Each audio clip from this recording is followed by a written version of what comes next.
If you do not dance, you have no purpose.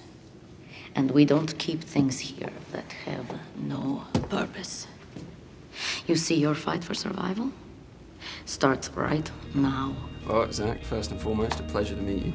Could you tell us and the audience at home a little bit about Sucker Punch? Sucker Punch is a story of a young girl who's sort of it's kind of a prison break movie in some ways. It's about a young girl who's put into a mental institution to get her out of the way.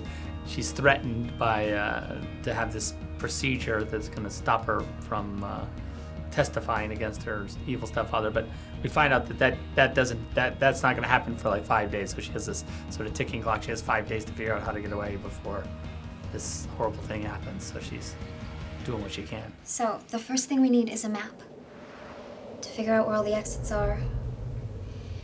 Second thing we need is something to start a fire with as a distraction for when we escape. Plus, the fire should disable all the checkpoints. And the third thing is a knife, in case we run into any trouble. To put it bluntly, you guys kick all kinds of ass in this film. Did Zach put you through like a pretty heavy training regime? We trained for 3 months. We came a bit later.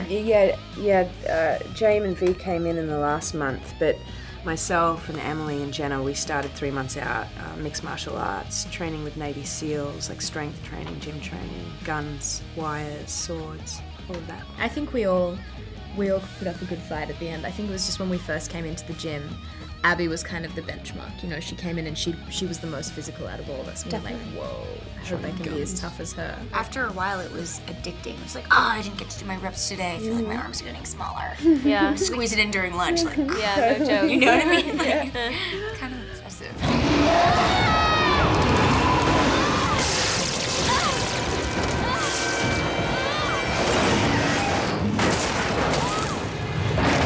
Zach's incredible because he really gives you an open invitation to his mind.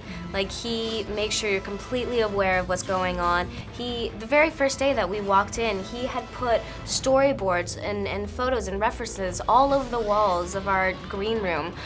So I mean, like, he made sure that we had a clear understanding of what was going on around us. We felt as though we were somewhat prepared, you know, because Zach has a lot of visual references and you know, we kind of had an idea of what it was going to look like, but then actually seeing the film in its final stages, I don't think anybody could be prepared for that. Like, it was beyond anything that I'd expected anyway. And just the way Zach would utilize the camera, and, you know, we'd have to reenact, like, you know, when the shotgun breaks all over me, you know, we shot that probably about 10 times on this camera, and a whole reel would go through just for that, you know, it was insane. It's like Christmas morning, you know, it's like you have no idea. You kind of know, like, what the shapes are and the wrapping papers, and some of them, you know, like, sound like this and other things, but really when you open it up, it's just such a gift, you know, particularly when everyone worked so hard and gave their all to be able to see on every level: hair, makeup, wardrobe, production design, editing, sound.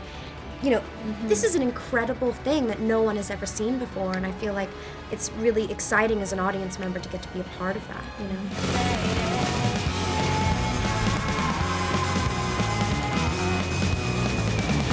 If you don't stand for something, you'll fall for anything.